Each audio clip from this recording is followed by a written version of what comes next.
On the one-year anniversary of September 11th, professional violinist and teacher Allegra Klein organized a memorial concert featuring internationally renowned classical and world music artists. It was emotional, but it was also triumphant in a way because we realized that people were comforted and also understood better the connection between music and the potential for making peace. Allegra always believed in the power of music, but what started as a concert grew into a mission when she founded a non-profit called Musicians for Harmony to promote peace through music.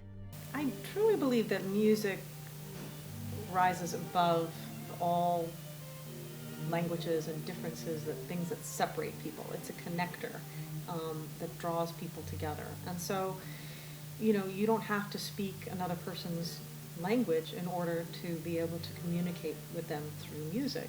Every year, Musicians for Harmony holds a benefit, Concert for Peace, and selects an organization to donate the proceeds to. The Iraqi National Orchestra was the beneficiary of Musicians for Harmony's 2003 gala concert. They have continued to play, whether publicly or underground, depending on the regime or government that was in charge. They have played continuously throughout that time, so before, during, and after the war they kept going. Allegra traveled to Iraq to hand-deliver the money to the Iraqi National Orchestra and finally meet the members she'd only read about on the internet. And so I ended up being invited to play in the rehearsal with them. Somebody gave me his violin from the orchestra. And so I sat in on the rehearsal, and they made me a part of the orchestra after that. And I've been friends with them ever since. The organization's musical diplomacy in Iraq continued with the launch of a mentorship program that pairs American classical music teachers with young Iraqi musicians from Baghdad's prestigious music and ballet school.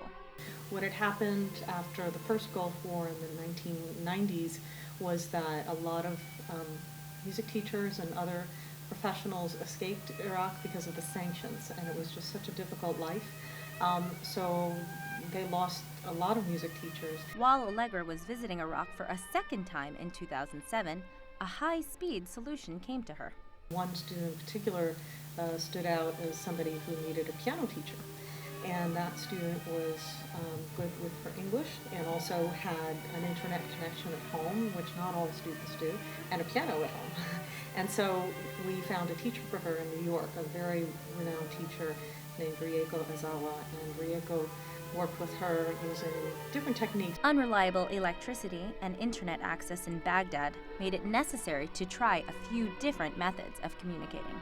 We experimented in a couple of different ways, and Skype was one of them. Making videos on YouTube and sending them to each other is another one.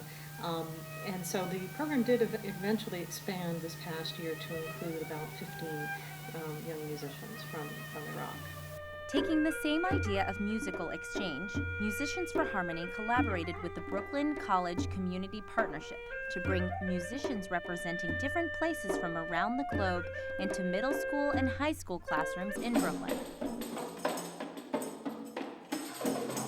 We purposely bring these musicians into the school so that the students, who are at a very impressionable age, will have a chance to do the same thing that we try to do with our concerts, which is to meet somebody from another part of the world using the tool of music, the language of music, and not be afraid of that person or not think weird or ill of that person.